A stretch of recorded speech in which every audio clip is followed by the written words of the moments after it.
El conflicto de los siglos, capítulo 31. El peor enemigo del hombre. Enemistad pondré entre ti y la mujer, y entre tu simiente y la simiente suya.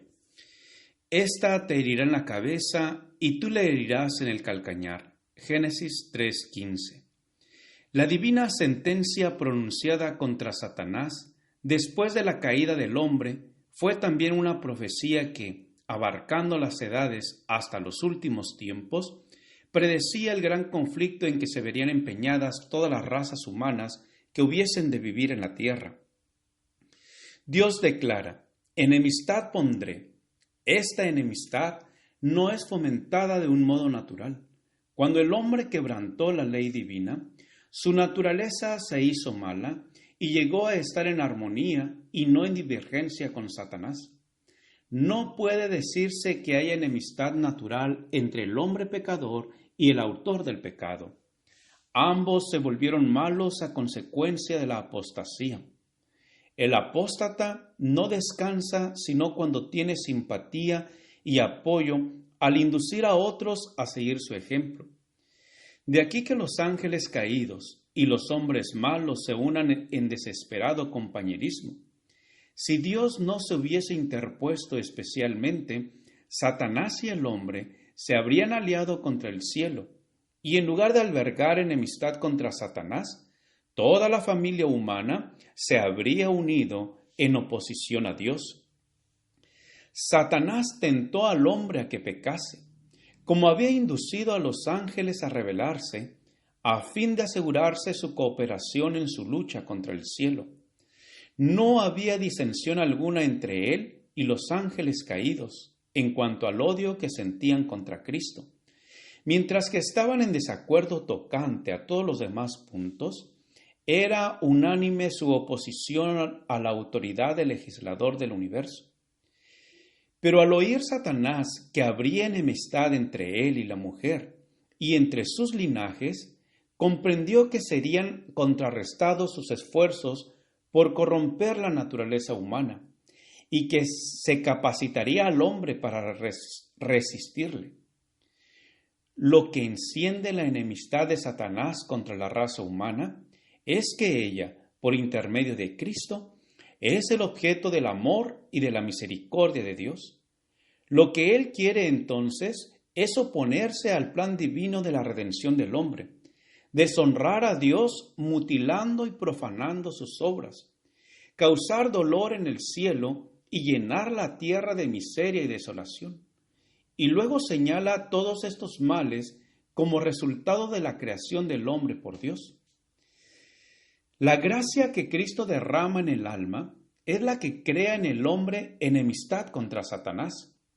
Sin esta gracia transformadora y este poder renovador, el hombre seguiría siendo esclavo de Satanás, siempre listo para ejecutar sus órdenes.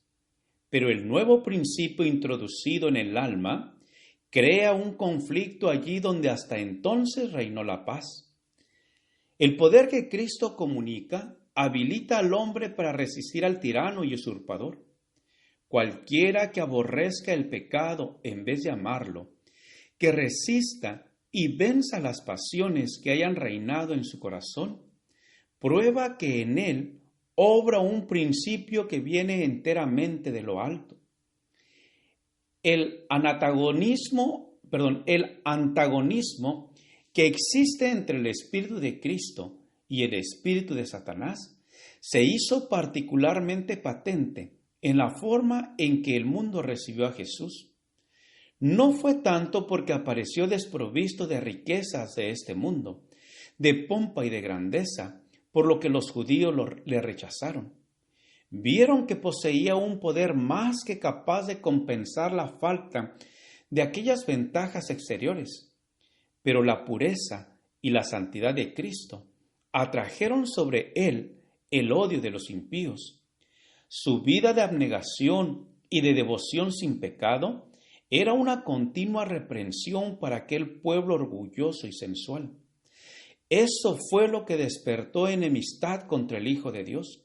Satanás y sus ángeles malvados se unieron con los hombres impíos. Todos los poderes de la apostasía conspiraron contra el defensor de la verdad. La misma enemistad que se manifestó contra el Maestro se manifiesta contra los discípulos de Cristo. Cualquiera que se dé cuenta del carácter repulsivo del pecado y que con el poder de lo alto resista la tentación, despertará seguramente la ira de Satanás y de sus súbditos. El odio a los principios puros de la verdad, las acusaciones y persecuciones contra sus defensores existirán mientras existan el poder y el pecado y los pecadores. Los discípulos de Cristo y los siervos de Satanás no pueden congeniar. El oprobio de la cruz no ha desaparecido. Todos los que quieren vivir piadosamente en Cristo Jesús padecerán persecución. 2 de Timoteo 3:15. Los agentes de Satanás obran continuamente bajo su dirección para establecer su autoridad y para fortalecer su reino en oposición al gobierno de Dios. Con tal fin, tratan de seducir a los discípulos de Cristo y retraerlos de la obediencia. Como su jefe, tuercen y pervierten las Escrituras para conseguir su objeto. Así como Satanás trató de acusar a Dios, sus agentes tratan de vituperar al pueblo de Dios. El espíritu que mató a Cristo mueve a los hombres a destruir a sus discípulos, pero ya lo había predicho la primera profecía. Enemistad pondré entre ti y la mujer, y entre tu simiente y la simiente suya, y así acontecerá hasta el fin de los tiempos. Satanás reúne todas sus fuerzas y lanza todo su poder al combate. ¿Cómo es que no encuentra mayor resistencia? ¿Por qué están tan adormecidos los soldados de Cristo? ¿Por qué revelan tanta indiferencia?